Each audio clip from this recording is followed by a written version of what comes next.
Thanks for coming on a beautiful Friday afternoon. This is just something very informal. We wanted to kind of share with you our new addition to our team, Dr. Gray, and I'm going to let her take it away from here with her sidekick, Pedro. That's all Pedro does. All day long. His brain short We circuits. will, I know a couple of you, I know More Scott cookies. has to sneak out a little bit early. We are trying to videotape this, and once we have it videotaped, we're going to try and figure out that way to disseminate it to everybody.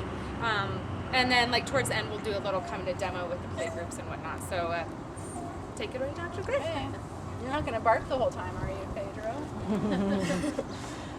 So I've met, I think, a number of you guys as you've been in and out and volunteering. How many of you guys have I not met? Has anyone not?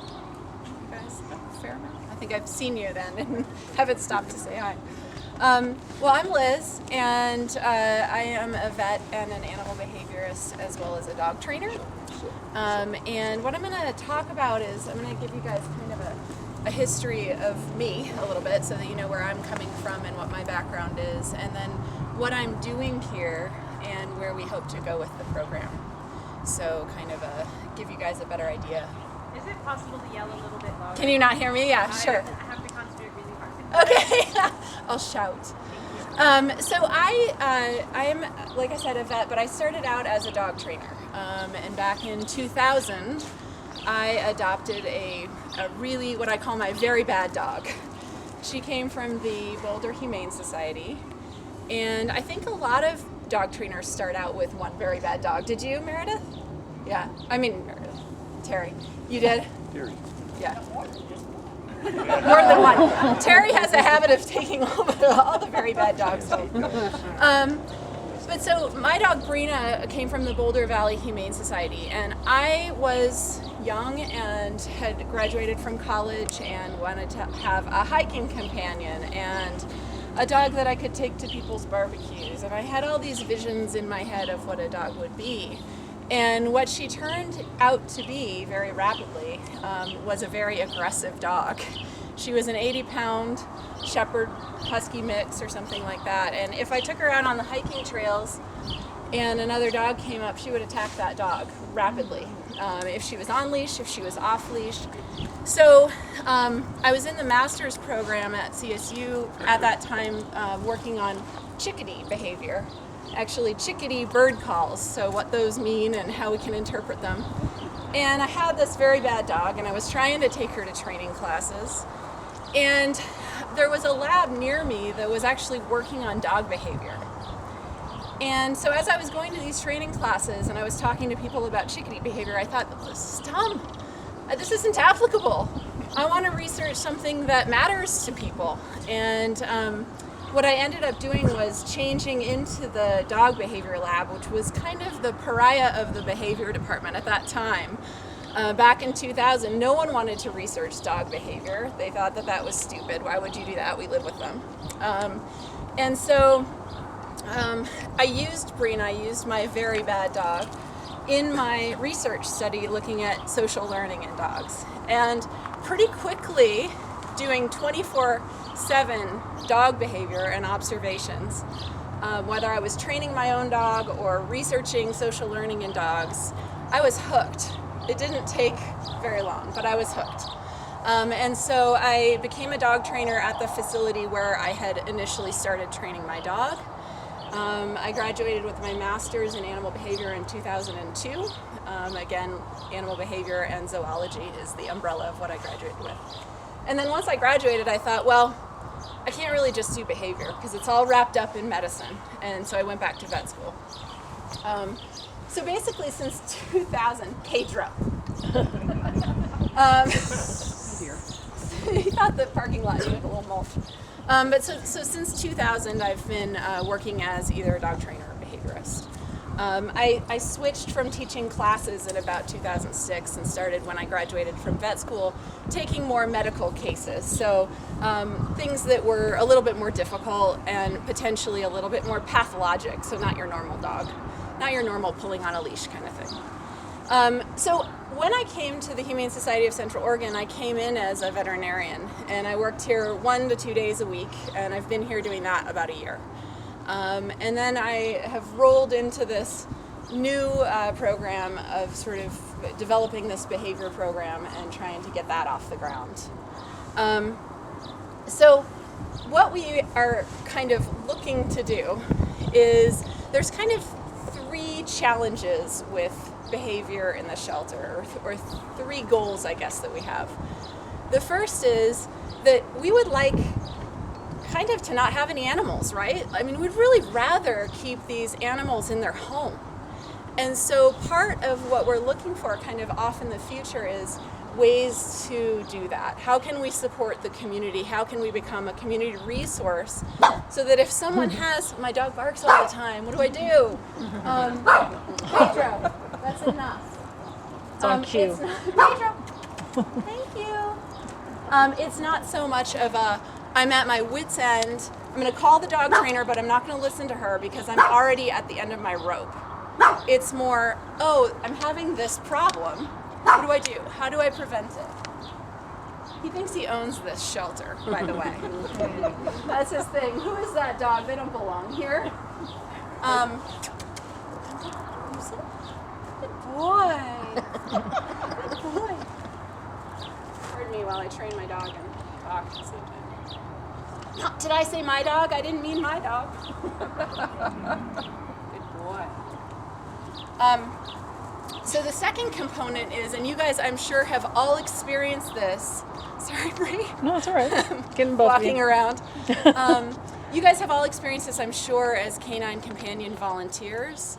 And that is, these dogs go crazy. What if your dog was put into a kennel and stayed there for 24 hours a day for a month? My dog, I know, would become aggressive, rapidly aggressive. And so, not this one, the other one. And so we have a real challenge in this environment with keeping these dogs mentally enriched and mentally stimulated and giving them the things that they love to do as dogs. So that would be things like playing with other dogs, getting out on walks, which all you guys, thank goodness that you're here, do, and getting them out for quiet time so that they can relax. So those things are very, very important. If we just leave them in their kennel, they're going to go crazy and they're not going to be adoptable. And then the third thing is really helping to support people after they've adopted an animal. So if a person comes in here and adopts a really exuberant little pitty, we want to have the resources where if they're starting to say, boy, this dog really is jumpy. Every time I greet someone, it's so big that it just pushes them over. We don't want them to say, I'm going to take it back, right? We want them to say, well, maybe I'll call up the Humane Society and talk to their behaviorist or talk to their dog trainer and see how we can remedy this situation where I'm satisfied and I'm happy with the dog that I got, okay? Because personally, I don't want anyone to go out of here and have the experience that I did with my dog. That was an incredible disappointment to me. Thank goodness she was a teacher as well, but it's not a fun experience to go home and have a dog that's really problematic that you have no resources to help. So, sorry. Ooh, that's a good ringtone. Sorry. No, don't worry about it. So the next thing that I kind of want to go into is what we've done so far. So I started in this capacity in March, and I've been here a couple days a week since then, just trying to focus on mostly that second goal of getting these dogs the enrichment they need. And that doesn't just mean our adoptable dogs. That's my kid's favorite song. But that doesn't just mean our adoptable dogs. It means the dogs that are on stray hold and the dogs that are on livestock holds or court cases. Some of these court case dogs can be here a really long time. And if you guys aren't working with them, then we have to. And so we've started a staff board, so the staff is assigned to those dogs and they get them out daily, out so they have sunshine, they can pee if they need to, that kind of thing, so that a little bit less stress in the environment. Okay. The other thing that we've started, and to back up a little bit, the staff board also occasionally has dogs that are on you guys' volunteer board. Okay, so dogs like Rocky. Before Rocky calmed down and could be out in play groups all the time, he was a real problem. And I had a lot of volunteers come to me, and Jen came to me and said, no one can handle this dog. He's awful. And that was because he was starting to develop some kennel stress. And so the first step that we did with Rocky is that we also put a staff member on him. So the volunteers were getting him out, staff were getting him out, and we were trying to get him more interaction. Where is the staff board? It's in the diet prep room. So it's in the kind of back area where the, yeah. Can the volunteers see the staff board?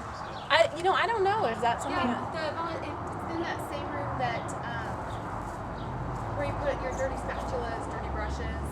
It's in that room. Like if you go in dog food prep, take a left, and there's the sink where you put the dirty items. Their board is like right there. Okay, good. yeah, so I mean that's kind of a nice thing to know that maybe would take the pressure off you guys sometimes, is you come in and go, oh, I have all these dogs that I have to get out. Know that we're keeping tabs on that, okay? The other thing, really, I think the biggest thing that we've really started are these play groups. Have you guys ever heard of Dogs Playing for Life? Okay, so everyone should go home and Google that. Because what you'll find is a series and a Facebook page too of really inspiring videos of dogs that have, primarily pit bulls, honestly, in the shelter, that have really, really severe barrier aggression. They've been in their kennel too long, out on leash, they haven't gotten their exercise. And Dogs Playing for Life is an organization that promotes dog-dog socialization in shelters. Okay, so getting those dogs out and letting them off leash to play with other dogs, and everyone goes, oh geez, there's gonna be a dog fight. It so rarely happens. What happens is that those same dogs that are very barrier aggressive go, oh thank God, I can finally move and interact with my same species off leash without the confines of a cage and everything else that makes them react in a way that they normally wouldn't react. Okay, so we've started those play groups under the sort of way that Dogs Playing for Life recommends setting it up. And we're getting most of the dogs out actually at least once a day into a play group. What we're finding, how many of you guys interacted with Rocky when he first got here? Okay. Do you guys still interact with him? Oh, yeah. He's awesome, Yeah, right? Really We would not have seen that before these play groups, because Rocky is now our play group rock star. We can trust him with any dog, and he goes out and he probably plays 2 hours a day. And that has truly probably saved his life, because he would be the kind of dog that would be incredibly barrier reactive in the shelter. He's got somebody on the list to adopt him now. He does? He has a hold? That's awesome. Oh, good. He's been really overlooked. 2 hours a day. Yeah. Marathon runner. He looks very active. He's a fantastic dog. So that's what is saving lives. And all you have to do is Google Dogs Playing for Life, and you'll see that organization. 4 of us went down there at the beginning of May in order to take a seminar from Amy Sadler, who's the woman who was brilliant enough to sort of recognize it. Longmont, right? What's that? She was at Longmont. She is. She works with the Longmont Humane Society, but also she has one back east that she works with. But she kind of went, I've got 60 dogs. I'm the only trainer here. I'm not going to be able to make a difference to all of them unless I get all of them out at once. And that's what she did. So, and it's developed into this thing where she goes around the country. So the person who's now in charge of our play groups is Michelle, and you'll see her out here multiple times a day with dogs. We have big dog play groups and little dog play groups and all of that. It's really going to make huge change. And we are hoping to get volunteers involved in these in terms of we need people to do recording. So we need people to write down, hey, this dog didn't like this dog. Or take some video of how the dogs are interacting. Because what we do is we then modify the play group so that the dogs that like each other can go out together. And the dogs that don't really get along or maybe just are intimidated, we don't make that mistake twice. So we will be needing volunteers for these. The other thing that we've done and had really good success with is veterinary office fosters. You guys see them less because a lot of times when the dogs come in and are extremely fearful, when the dogs come in and are really fearful, what happens is that they are put into the back kennel where they don't have to deal with the stress of the public walking by all the time. we have quite a few dogs that come in that are just wallflowers. They just shrink back into their kennel, or maybe they've been here a while, like Haley. I don't know if you guys all remember Haley. She was here a while. She went out, she came back, she chased their cat, so she was back here. And she went to Brookswood Animal Clinic. We have 2 veterinary hospitals that are working with us right now. She went to Brookswood and she was adopted in, 2 days? So Kevin as well went to Riverside. He was adopted in less than 24 hours. So taking some of those dogs that maybe don't show that well, or maybe they're really fearful, and bringing them out of the shelter into an environment where everyone that walks in the door is an animal lover, and they don't have to deal with being in a cage. They're usually out in the reception area, and they turn into different dogs. So there is a dog right now at Brookswood named Abby, who is like that. She is not a dog that would show well in the shelter, so she's at Brookswood right now. And we actually, Baby Kitty just went over there too, one of the cats. So that's been really successful. Pearl as well went and got adopted that way. What's that? I know, we all did. We all did. And then so the other things that we're starting to do, for years now, there have been rounds between the veterinary staff and the management where we walk kennel to kennel and talk about each individual animal. What's going on with them? What behaviors are they exhibiting? What medical problems do they have, and what's our plan for them? And so we are have added me to that rounds. And so on rounds, what I do is I say, boy, this dog looks like it's shutting down. Maybe what it needs is just a couple days of some anti-anxiety medicine. Maybe that'll let it sleep. And maybe by Monday, it'll feel a little better. And we can look into it more, get it out, see how that animal does. So those rounds are really important, and we do that every single day. So there's never a day that we're not looking at every animal. The other thing is that the staff are also instructed.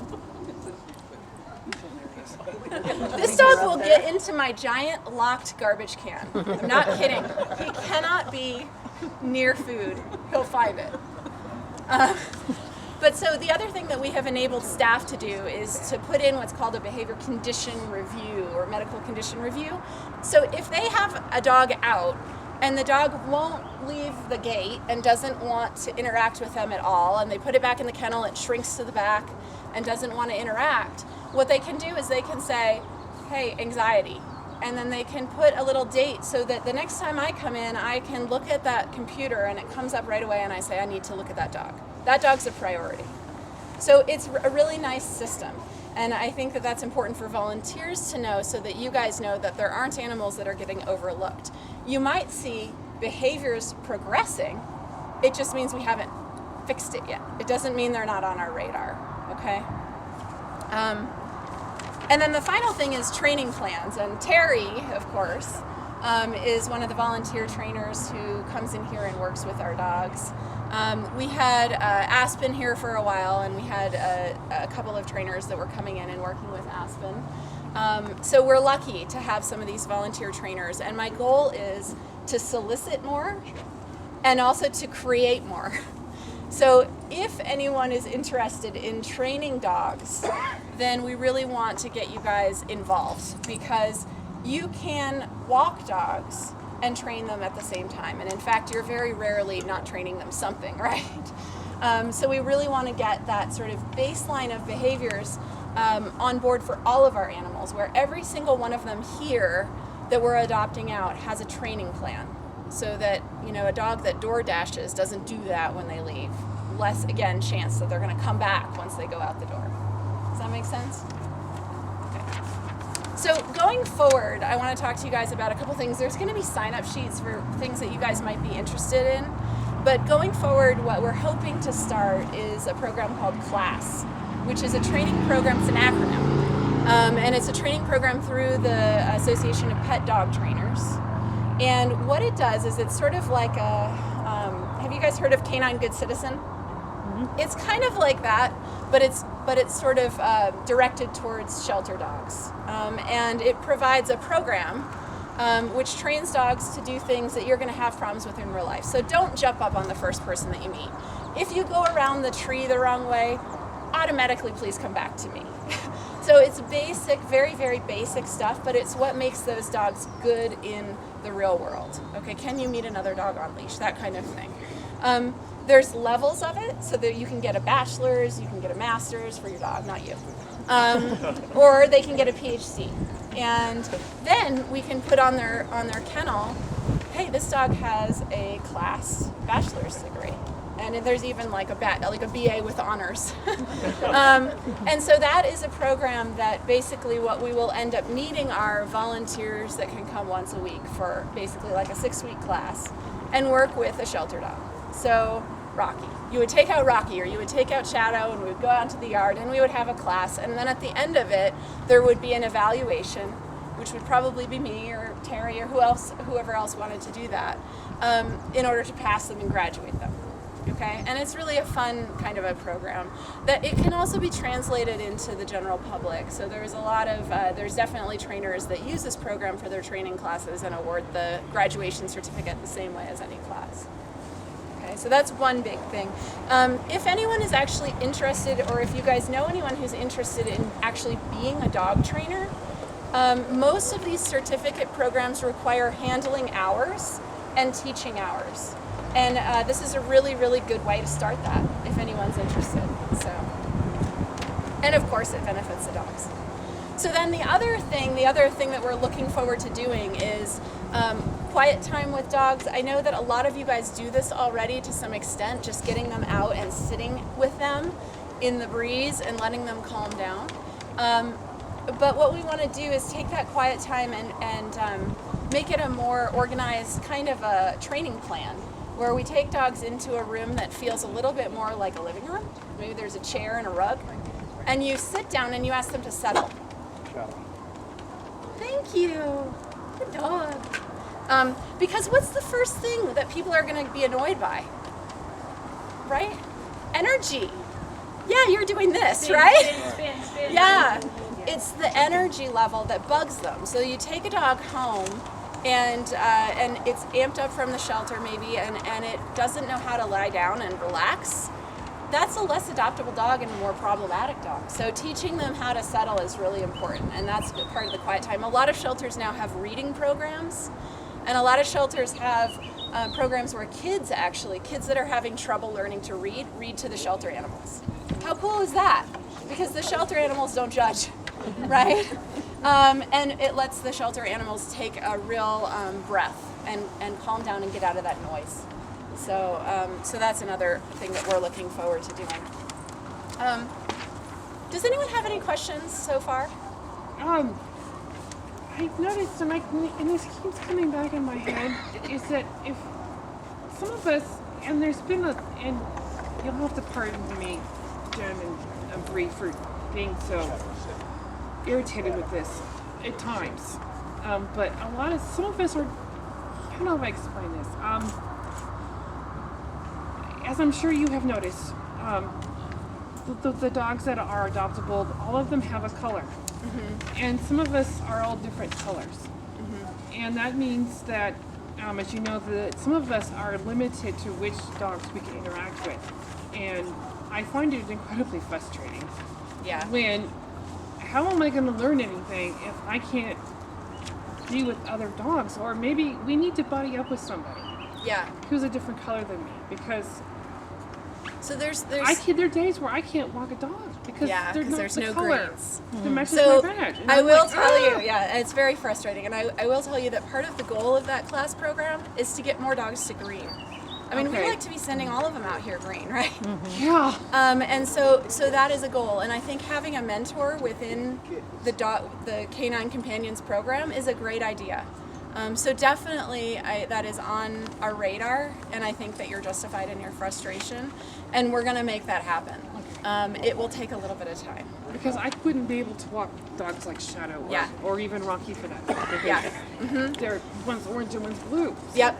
And so the class program might be perfect for you. Yeah. Yeah. Did you have a question?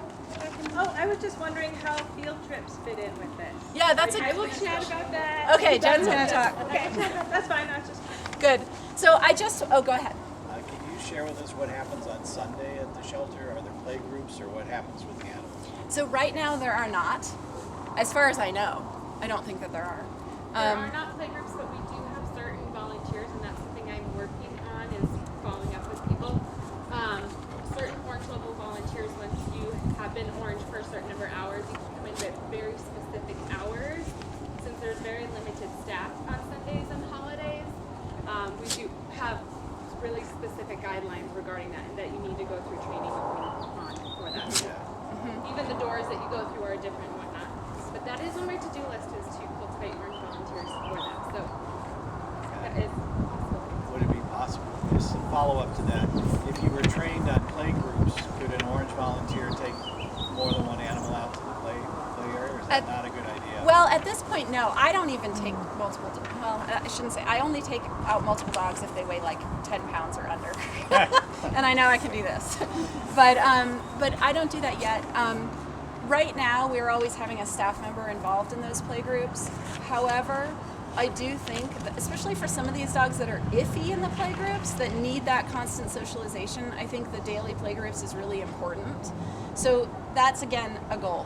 For the future. Yeah, yeah. And getting the volunteers more involved in the play groups is also a goal. We're also managing liability throughout this whole thing. And so, working with our insurance provider to say, hey, this is the route we're taking, and this is how we're going to train the volunteers, because they want to know how you all are trained, how many hours you do, and that helps us control that. Think about waivers too, if you could get, if we'd be willing to sign a waiver of liability. We have one big waiver that everyone signs. Yeah, good points. So the last thing that I just wanted to mention quickly is to sort of put myself back in the role of a dog trainer and to talk to you guys about my philosophy as a dog trainer, because you're going to see different tools maybe being used and potentially different techniques. So my first goal as a dog trainer is to see the wheels turning in the animal's head. My goal is not to create a robot. That's why you see Pedro. He knows that I'm not going to punish him for doing pretty much anything, except for occasionally barking, because I get annoyed. But so he feels very confident that he can offer a behavior and see if it works. I like to see those wheels turning, and so I'm not going to use a lot of corrections. However, I also strongly believe that we have a toolbox of tools that we can choose from. Some of these dogs come in with an 8-year history of having been walked on a prong collar. You put a head halter on them or a front hitch harness, and like Lucas, who I think just got adopted, like Lucas, he's going to chew through it. He's like, I hate this. What is this thing? So teaching them potentially to use a new piece of equipment is actually more stressful to them than going with what they've already been trained on. So you will see occasionally, like I had Lucas on a modified prong collar. That's what he was used to. He worked really well on it. I will occasionally as well use head halters. So those are the gentle leaders or the halties or the snoot loops. There's a million of them now that go around the dog's nose. And when you see those being used, it's on dogs that have been reactive, okay? And I'm concerned that if they have control of their mouth, they might bite, or you might not be able to control them. So you will occasionally see those used. I use those pretty rarely. Are we allowed to use alternate tools? So yes, those are basically, I'll choose them. Like for Lucas, it was in his basket though, where we got, once we lost one sensible harness for $20, we changed the tool. So, that my goal is always going to be to train dogs using motivation, food, and life rewards. And do you guys know what life rewards are? Praise, petting. Praise, petting. If you want to go through the door, you better sit first. If you try to lunge through it, I'm going to close the door. It's very simple, and it allows people to train in a way that doesn't require them to use food constantly. So you'll see me doing some of that. Some of you guys may already have seen me just waiting at the front door. I've waited at the front door with a dog for 15 minutes before, just waiting for them to calm down and sit. Pine cone. Pine cone. Go ahead. I find that when I come in usually on Sunday morning, and so these dogs have not been out since the day before, at Right. least. And I find, especially with some of the larger dogs that have been house trained, They want out that door, and there's nothing I can do except go with them. And the second they get out, they pee, they poop, and then everything is wonderful. Yes. And we calm down and we can walk. But Yes. if I shut the door on them, No. I don't think that's going to work at all. Yeah, that is such a good point. I don't want anyone to be training a dog when its bladder is at risk of bursting. Okay? So in that scenario, yeah, there are times with training that you go, you know what, if 90% of the time we have rules and 10% we don't follow them because there's other factors involved, they're still gonna get trained. Right. Does that make sense? Oh, yeah. So yeah, if you have to just get a dog out so they can go to the bathroom, That do it. seems to be what they want at Yeah. that point. Wouldn't you? Yeah. Oh, well, yeah. For the house trained dogs, it's very Right, difficult not to. So yeah. All right. Does anyone have any other questions that I can answer? Okay. There's a link on there for the class program, which you guys can certainly go in and look up. And then again, I didn't write it down, and I should have, but it's just Dogs Playing for Life. If you wanted to look up that organization as well. Okay. So I'm gonna pop up real quick. So we will have 4 sign-up sheets over here, and it basically says, I'm interested in learning more about ... playgroups or class program. We have the quiet time, and we also have the Fido field trip. Fido field trip is a really fun program, and we had some, I always say guinea pigs to test it out, and someone was like, you probably shouldn't say that at a humane society.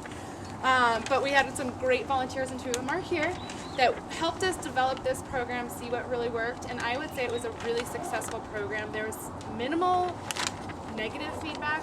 It's all been positive feedback. And what the Fido field trips are, certain qualified animals can go out to very specific and designated areas. Coffee shops, trails, parks, no dog parks, and specific areas, and they go out with the cute little Adopt Me vest on. We've had pictures sent back of the dog falling asleep at the coffee shop.